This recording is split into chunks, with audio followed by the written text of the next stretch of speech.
Hi guys, स्वागत है आप लोगों का फिर से मेरे इस YouTube चैनल में। हम लोगों का ये CCC की सीरीज का तीसरा वीडियो है। हम लोगों ने इसमें पिछली परीक्षा में आए हुए कुछ इम्पोर्टेंट क्वेश्चंस को लिया है और हम लोग आज उन पे डिटेल्ड डिस्कस करेंगे। तो चलिए हम लोग आज इस वीडियो को प्रारंभ करते हैं और उन सभी क्वेश्चंस को समझना प्रारंभ करते हैं। पहला प्रश्न है, MS पावर पॉइंट में जूम प्रतिशत का अधिकतम मान क्या है? हमारे विकल्प हैं A 100%, B 200%, C 300% और D 400%। प्रश्न कह रहा है कि माइक्रोसॉफ्ट पावर पॉइंट में जब हम कार्य कर रहे होते हैं तो हम उसमें कितने प्रतिशत तक जूम कर सकते हैं।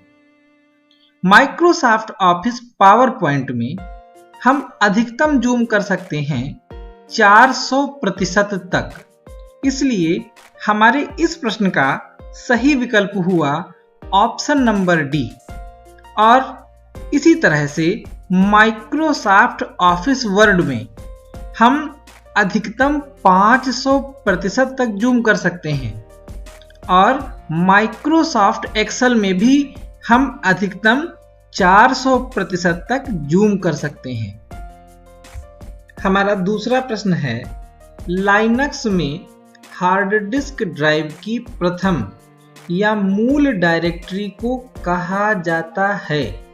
हमारे विकल्प हैं A bin, B root, C home और D dev। हम जानते हैं कि जिस प्रकार से विंडोज ऑपरेटिंग सिस्टम होता है वैसे ही लाइनक्स भी एक ऑपरेटिंग सिस्टम होता है। जैसे विंडोज के अंदर माई documents, my videos, my pictures आदि प्रमुख डायरेक्टरी होती हैं, उसी प्रकार से लाइनक्स में भी कुछ मुख्य डायरेक्टरीज होती हैं जिसकी सबसे पहली या मूल डायरेक्टरी को हम रूट कहते हैं। रूट को बैकस्लैश से प्रदर्शित किया जाता है, यानी हमारे इस प्रश्न का सही जवाब हुआ ऑप्शन नंबर बी रूट। तीसरा प्रश्न है, रियल टाइम ऑपरेटिंग सिस्टम होते हैं।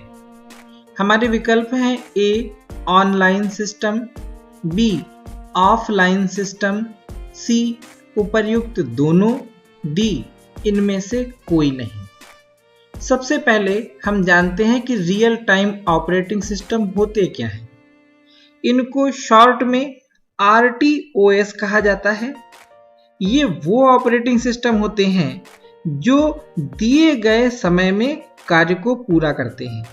ये बहुत ही तेज ऑपरेटिंग सिस्टम होते हैं। इनमें समय बहुत कम होता है।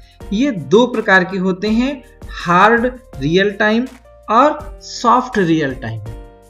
ये सिर्फ ऑनलाइन सिस्टम होते हैं, इसलिए हमारे इस प्रश्न का जो सही विकल्प हुआ वो विकल्प A ऑनलाइन सिस्टम हुआ। चौथा प्रश्न है, B कॉलम को जोड़ने का कौन सा फार्मूला सही है?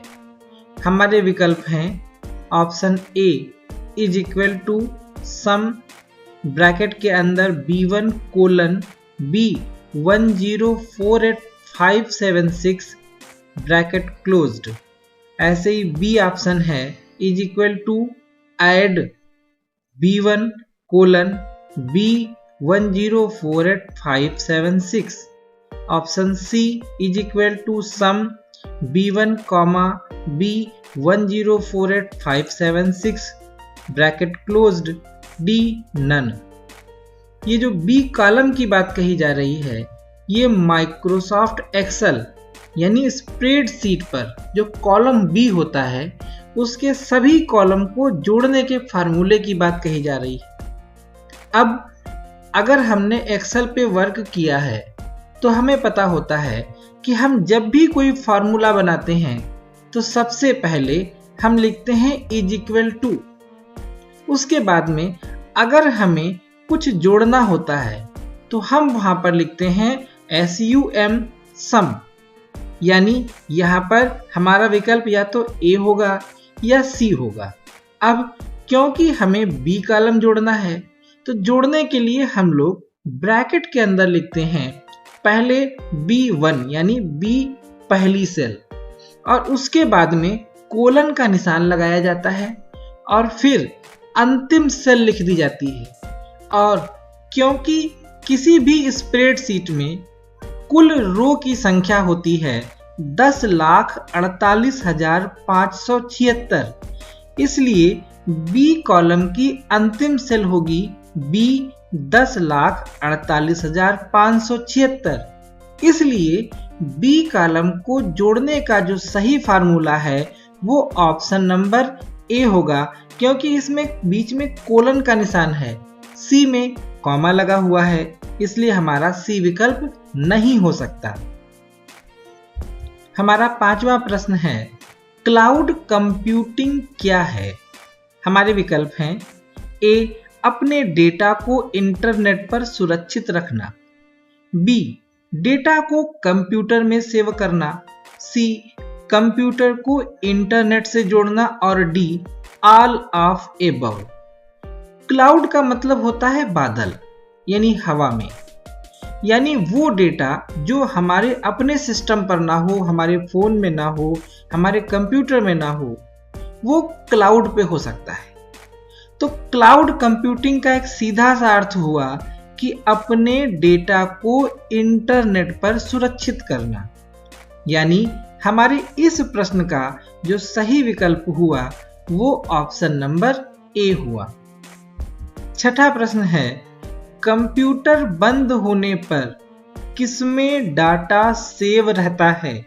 हमारे विकल्प हैं A non volatile, B volatile, C both यानी दोनों, और डी नन यानी कोई नहीं। नॉन वोलेटाइल का मतलब होता है जो बिना वोल्टेज के कार्य करे, यानी जब विद्युत धारा उसमें ना प्रवाहित हो रही हो तब भी वो कार्य करती रहे। और वोलेटाइल का अर्थ होता है कि जिसमें जब तक वोल्टेज रहे तब तक वो कार्य करे। अब ये समझना है कि रैम एक ऐसी मेमोरी है जो केवल तब तक अपने अंदर डेटा को रखती है जब तक कि उसको वोल्टेज मिलता रहे, यानी वोलेटाइल मेमोरी में डेटा सेव नहीं रह सकता। नॉन वोलेटाइल मेमोरी ही केवल वो मेमोरी होती है जिसके अंदर सारा डेटा सुरक्षित हो जाता है, जैसे हार्ड डिस्क। यानी कंप्यूटर अगर बंद हो जाए तब भी हार्ड डिस्क में जो भी डेटा है वो उसके अंदर सुरक्षित रहता है। यानी हमारे इस प्रश्न का जो सही जवाब होगा वो होगा option number A non volatile. सातवां प्रश्न है बाय डिफॉल्ट फाइल सेव होती है। हमारे विकल्प हैं A desktop, B documents, C downloads, और डी इनमें से कोई नहीं। बाय डिफॉल्ट का मतलब है कि जब हम किसी एप्लीकेशन पर कार्य कर रहे हों और वहां पर हम फाइल सेव करें तो ऑटोमेटिक वो फाइल कहां पर जाकर के सेव होगी। जैसे हम MS ऑफिस वर्ड पे काम कर रहे हों, या एक्सेल पे काम कर रहे हों, या पावर पॉइंट पे काम कर रहे हों, तो इनके सेव होने का डिफ़ॉल्ट डेस्टिनेशन क्या होता है। तो वो डेस्टिनेशन होता है ऑप्शन नंबर बी डॉक्यूमेंट्स, यानी इस प्रश्न का सही जवाब ऑप्शन नंबर बी हुआ। आठवां प्रश्न वेब पेज को प्रिंट करने के लिए किस शॉर्टकट कुंजी का प्रयोग किया जाएगा। हमारे विकल्प हैं A Ctrl+P, B Ctrl+Shift+P, C both, D none. Web page का मतलब हुआ कि जब हम इंटरनेट पे किसी पेज को खोले हुए हों और उसको प्रिंट करना चाहते हों, तो क्योंकि वो कोई एप्लीकेशन नहीं है तो वहां पर मेन्यू जैसा कोई विकल्प होगा नहीं, तब हमें उसे प्रिंट करने के लिए कौन सी शॉर्ट की का प्रयोग करना है। तो उसके लिए बहुत ही सिंपल शॉर्ट की है option number A control plus P, यानी जब हम कंट्रोल को प्रेस करके उसके साथ में पी को प्रेस करेंगे तो उस वेब पेज को प्रिंट करने का डायलॉग बॉक्स हमारे सामने आ जाएगा और वहां पर हम क्लिक करके उसे प्रिंट कर सकते हैं।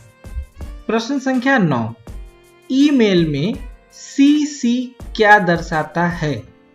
हमारे विकल्प हैं A carbon copy, B create copy, C cancel copy, D none यानी कोई नहीं।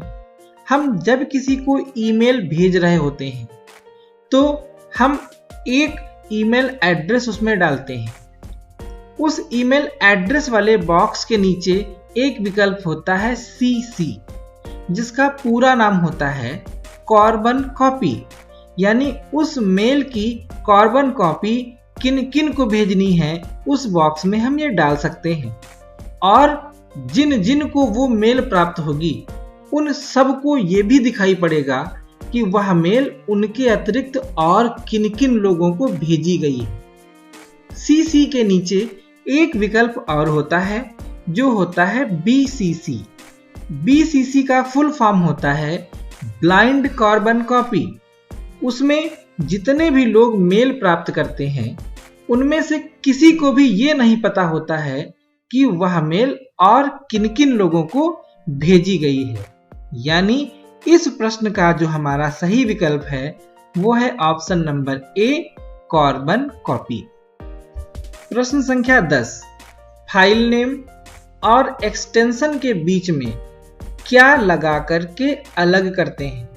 विकल्प हैं A dot, B @C hash, D star.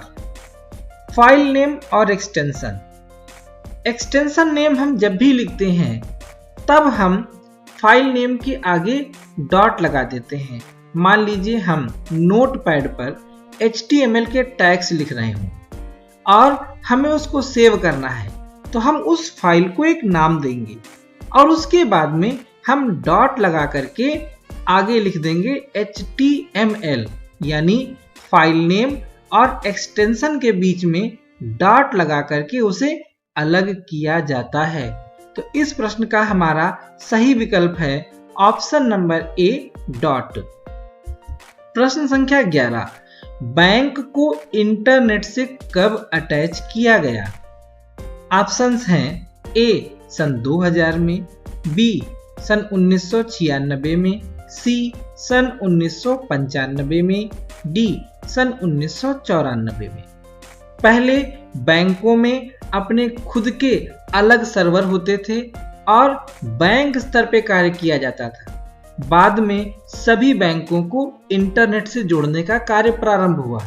सबसे पहले बैंक को इंटरनेट से जोड़ने का कार्य सन 1996 में किया गया, यानी हमारे इस प्रश्न का सही जवाब है ऑप्शन नंबर बी सन 1996। प्रश्न संख्या 12, इनमें से कौन सबसे अच्छा विश्वकोश यानी एनसाइक्लोपीडिया है? विकल्प हैं ए गूगल, बी विकिपीडिया, सी क्योरा, डी याहू। एनसाइक्लोपीडिया यानी विश्वकोश, मतलब जहां पर हम कुछ भी सर्च करना चाहें, कोई भी जवाब चाहें, कोई भी जानकारी चाहें, हम वहां से अच्छे से प्राप्त कर सकें। तो इन सभी विकल्पों में से विकिपीडिया एक ऐसा एनसाइक्लोपीडिया है जो सबसे अच्छा विश्वकोश माना जाता है, यानी हमारे इस प्रश्न का सही जवाब ऑप्शन नंबर बी विकिपीडिया हुआ। प्रश्न संख्या 13, उमंग का पूरा नाम क्या है?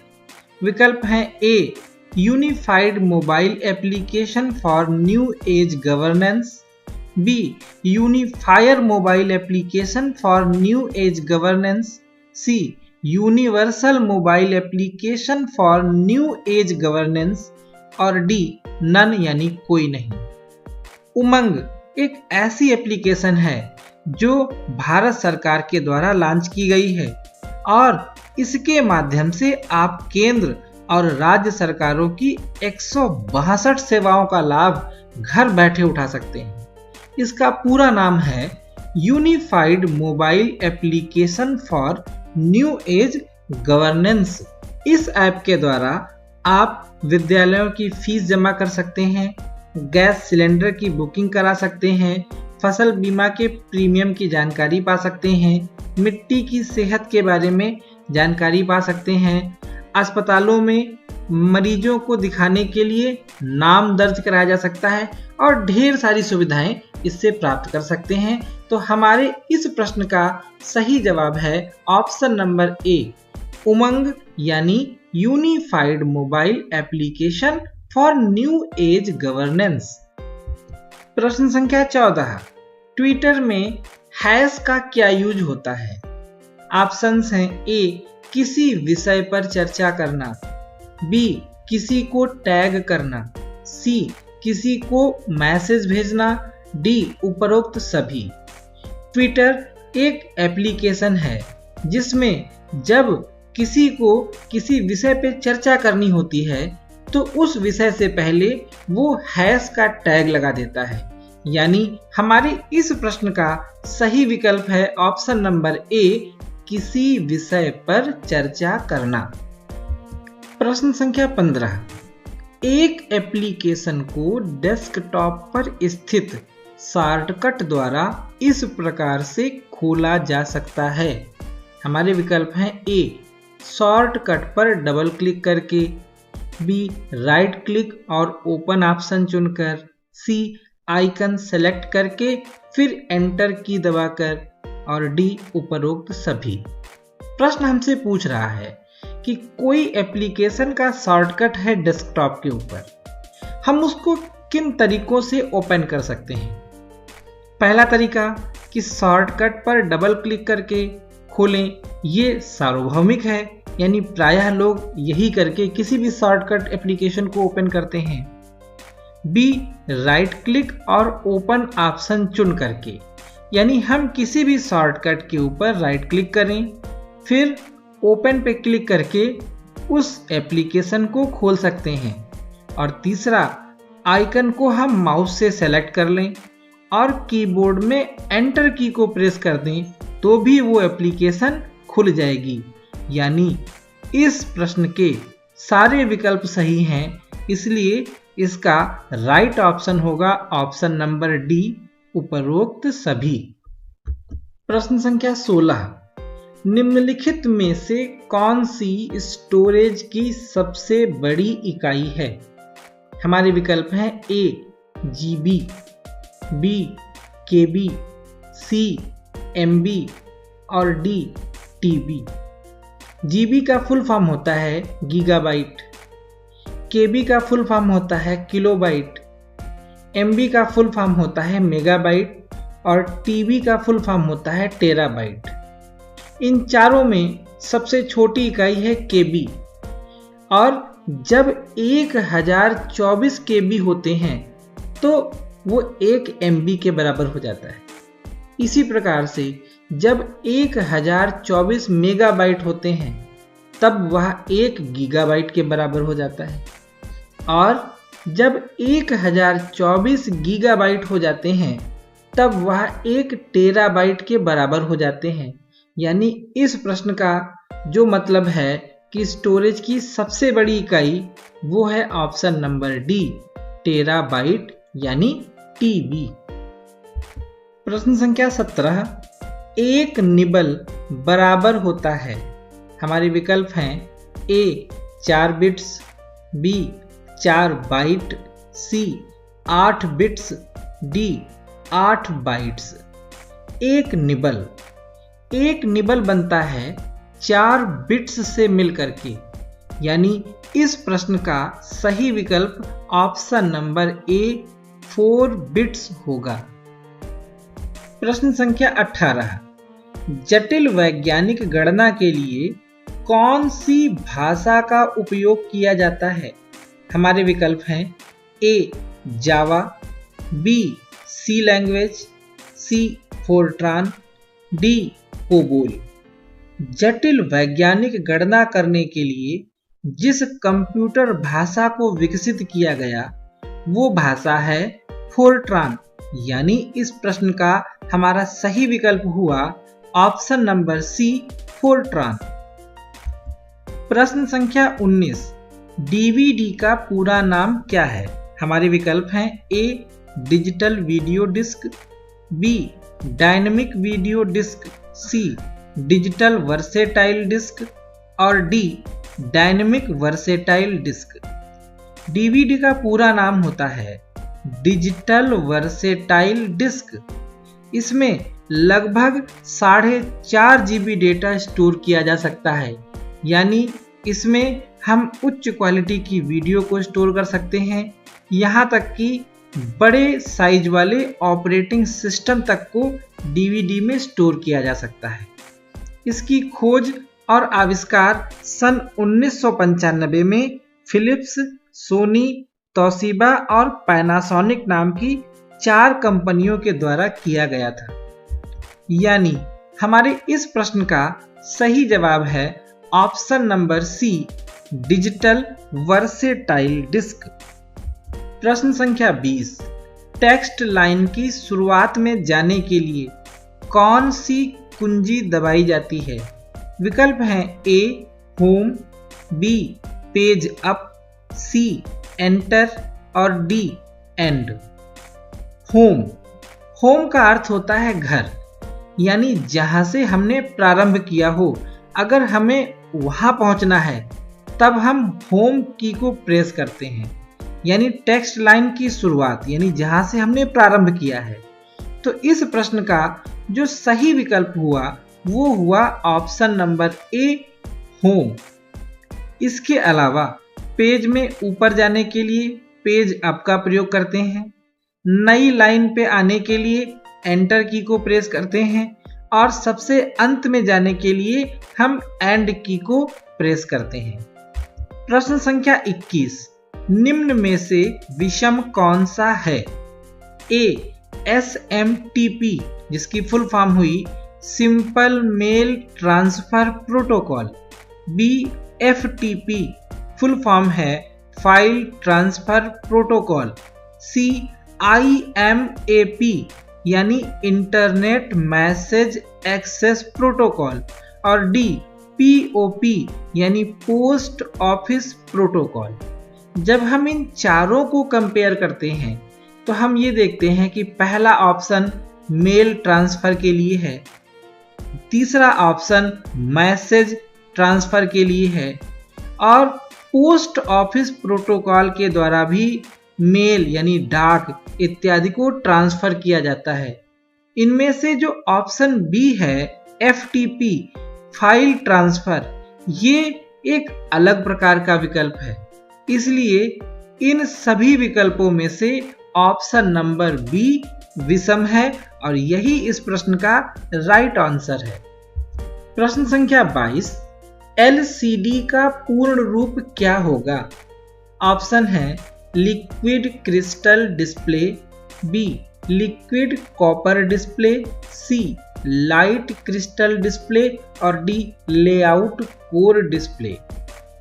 CRT के बाद में LCD का विकास हुआ क्योंकि CRT बहुत ज्यादा भारी थे और ज्यादा पावर खाते थे। CRT का फुल फॉर्म था कैथोड रे ट्यूब्स, जिसके बारे में मैंने अपने पिछले वीडियो में बताया था।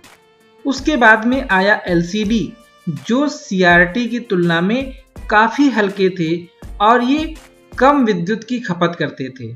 LCD का पूरा नाम है लिक्विड क्रिस्टल डिस्प्ले, यानी इस प्रश्न का करेक्ट ऑप्शन हुआ ऑप्शन नंबर ए। प्रश्न संख्या 23, बफर क्या है?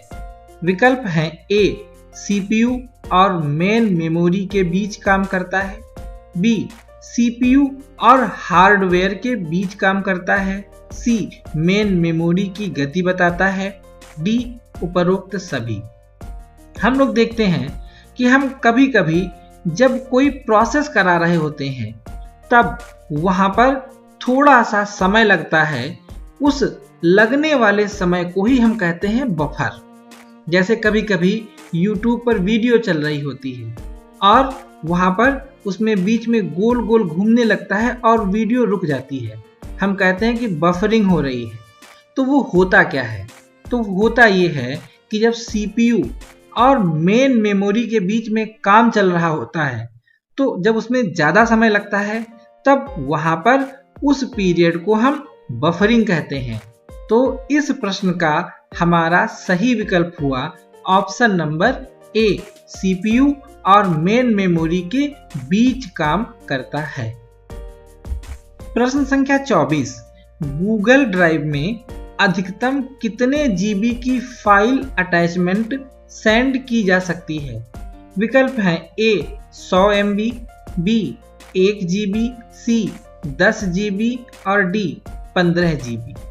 गूगल ड्राइव एक प्रकार की क्लाउड ड्राइव है जहां पर हम अपने डेटा को स्टोर कर सकते हैं। गूगल ड्राइव की कुल लिमिट होती है 15 GB, यानी हम गूगल ड्राइव में अधिकतम 15 GB की फाइल अटैचमेंट सेंड कर सकते हैं। तो हमारे इस प्रश्न का जो सही जवाब है वो ऑप्शन नंबर डी यानी 15 GB होगा। प्रश्न संख्या 25, IFSC कोड कितने अंक का होता है? हमारे विकल्प हैं ए 10 अंकों का, बी 11 अंकों का, सी 9 अंकों का और डी 15 अंकों का। IFSC का पूरा नाम है इंडियन फाइनेंस सिस्टम कोड यानी भारतीय वित्तीय प्रणाली संहिता। IFSC कोड की वजह से RBI आसानी से भारत के किसी भी ब्रांच का आसानी से पता लगा सकती है। इसीलिए प्रत्येक ब्रांच को एक अलग और यूनिक IFSC कोड दिया गया है। यह कोड 11 अंकों का होता है, यानी इस प्रश्न का जो सही जवाब है वो ऑप्शन नंबर बी 11 है। वीडियो पसंद आया हो तो एक लाइक तो बनता है और हमारे इस वीडियो को दूसरे लोगों के साथ शेयर जरूर कर दिया करें ताकि वो सब भी इस वीडियो को समझ करके इसका लाभ उठा सकें। हमारे इस चैनल के साथ जुड़े रहने के लिए और हमारे इस वीडियो को अंत तक देखने के लिए आप सभी का बहुत बहुत आभार।